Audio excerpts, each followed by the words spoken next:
Assalamualaikum warahmatullahi wabarakatuh. Salam sejahtera bagi kita semua. Saya Imam Satria, calon guru penggerak asal Deli Serdang, Sumatera Utara, bertugas di SMP Karya Bunda dengan pendamping Ibu Kamila Harahap dan fasilitator Ibu Yeti Patri Dewi. Sebelum saya mempelajari tentang hal-hal yang ada di modul 1 ini, dan sebelum saya menelusuri lebih jauh tentang pemikiran dari Ki Hajar Dewantara, saya hanya menganggap bahwa siswa itu hanya sebagai objek saja. Siswa itu hanya menerima saja, dia menerima apa yang saya ajarkan, seperti itu. Dan saya juga selama di dalam kelas, fokus saya itu lebih kepada materi ini tersampaikan kepada siswa, seperti itu. Dan materi yang saya ajarkan di dalam satu semester atau di satu tahun pembelajaran itu tuntas. Ya, hanya itu saja. Dan saya juga belum begitu menguasai, belum mengetahui ya makna menuntun sebenarnya apa itu yang disebut dengan among, seperti itu. Saya cenderung lebih memposisikan diri saya itu sebagai pengajar.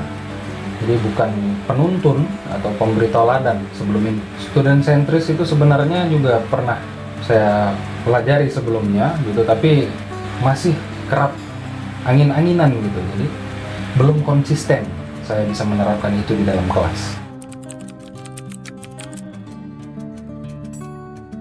Nah, setelah saya mempelajari ya, setelah saya melalui modul 1.1 ini, di situ pola pikir saya mulai berubah, cara pandang saya berubah, bahwa sebenarnya siswa ini sebagai subjek pembelajaran itu sendiri.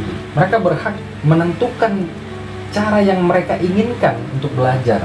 Mereka suka seperti apa, mereka inginkan seperti apa, mereka butuh yang bagaimana cara pembelajarannya. Mereka berhak memilih itu dan bebas memilih cara belajar seperti apapun itu. Dan saya juga tidak bisa lagi memposisikan diri saya hanya sebagai pengajar saja. Karena menurut pemikiran Ki Hajar Dewantara itu, yang pertama-tama guru itu malah bukan pengajar yang dia sebutkan, tapi apa? Penuntun. Nah, pemberi teladan. Itu yang utama. Hari demi hari yang ditekankan itu apa? Budi pekertinya. Kita harus terus menstimulus siswa itu untuk menumbuh kembangkan budi pekerti dalam dirinya. Mereka hidup dalam masyarakat, mereka hidup dalam suatu lingkungan tertentu gitu. Mereka bisa menerapkan apa-apa saja yang mereka terima dari kita, dari apa yang sudah kita sampaikan. Simpelnya begini, kalau ada sebuah kalimat ya dalam bahasa Indonesia, saya mengajar siswa di kelas. Nah, saya itu sebagai subjek, mengajar itu predikat, siswa itu objek, di kelas itu keterangan. Nah, kalimat inilah sebenarnya yang saya ubah ya dalam pikiran saya itu, bahwa saya ubah kalimatnya jadi seperti ini. Siswa belajar di kelas didampingi oleh saya. Jadi siswa belajar dengan fasilitas dan arahan juga tuntunan yang saya berikan di dalam kelas. Jadi siswa itu menjadi subjek di sini gitu, tidak menjadi objek lagi seperti kalimat pertama tadi. Itu simpelnya sih menurut pemikiran saya.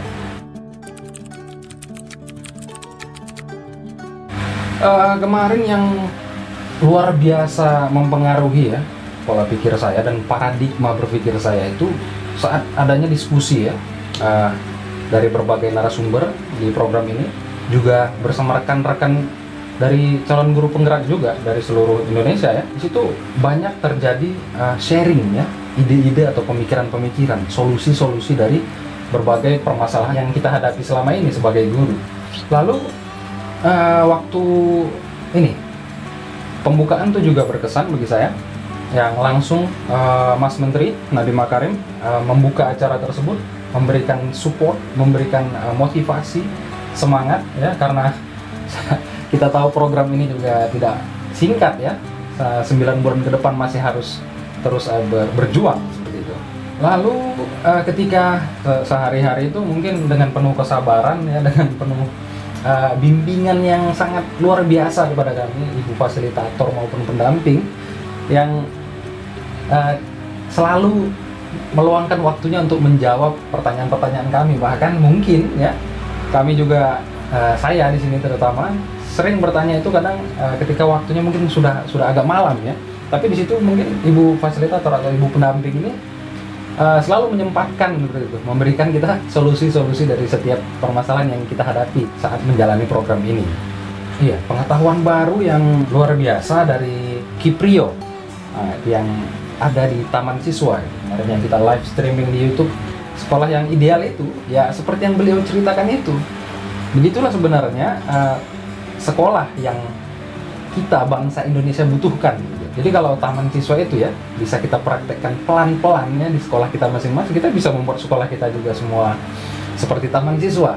Lalu ada cerita ya, sharing dari Ibu Retno dari Bantul, itu juga luar biasa membuka semangat baru gitu bagi kita yang selama ini mungkin tenggelam dalam rasa pesimisme gitu. Apa bisa ya gitu? Apa bisa ya? Nah, ada pertanyaan-pertanyaan, itu kan sekolah ibu difasilitasi sedemikian rupa, sementara sekolah kami begini dan begitu. Tapi dari situ kita menjadi berpikir gitu.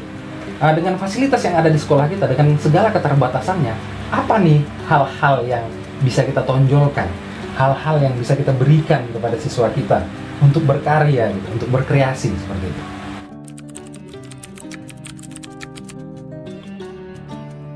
Ada beberapa hal yang mungkin bisa segera saya lakukan ya untuk mengubah kondisi, terutama di kelas saya ya, ketika saya melakukan proses pembelajaran. Yang pertama yaitu saya akan membuat kesepakatan bersama secara tertulis. Selama ini saya hanya membuat kesepakatan itu di awal pembelajaran itu ya, di awal pertemuan di semester 1. Itu saya hanya mengungkapkan melalui lisan saja. Mungkin guru-guru lain ada juga yang sudah mempraktekkan, ditempel di kelas ya, dilihat bersama, dipraktekkan bersama. Tapi dalam hal ini saya belum ya. Mungkin karena pengalaman mengajar saya yang masih minim sekali. Saya menjadi guru juga masih baru 5 tahun ini seperti itu. Jadi masih banyak sekali hal-hal yang belum saya ketahui dari dunia pendidikan ini. Jadi di dalam kelas itu bisa kita tempel kan. Saya juga nanti akan, ketika mungkin ini belajarnya masih belum masih belum optimal karena masih dalam keadaan pandemi, saya berikan 2 tahap kegiatan di situ di setiap kloternya ya, agar seluruh siswa mengetahui apa yang kalian inginkan, apa yang kalian sukai gitu. Jadi saya akan gali dulu di awal. Nah, ini termasuk identifikasi awal saya ya.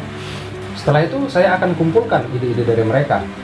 Jadi ada ada rasa bertanggung jawab secara bersama-sama gitu.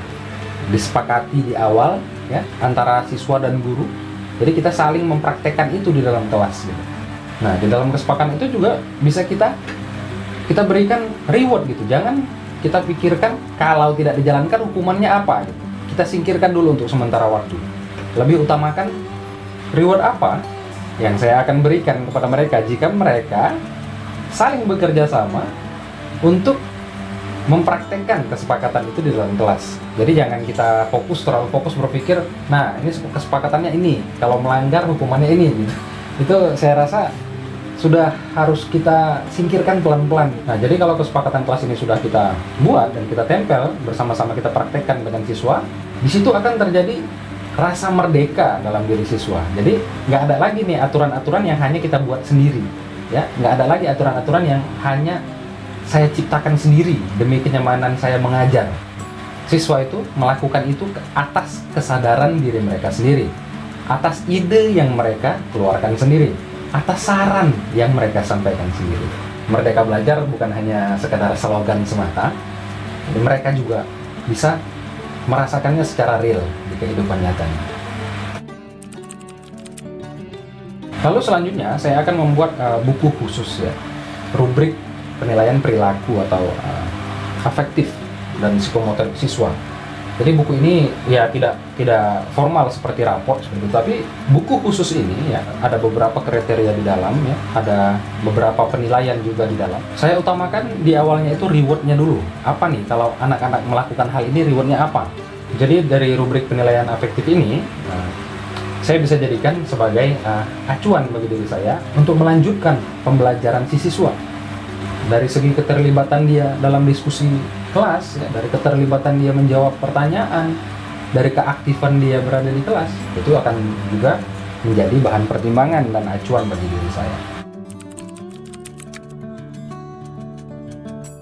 Untuk seluruh calon guru penggerak, saya sampaikan salam semangat, tetap optimis, kita bisa memberi perubahan di dalam dunia pendidikan, sekecil apapun itu. Salam guru penggerak, merdeka belajar untuk Indonesia lebih baik. Assalamualaikum warahmatullahi wabarakatuh.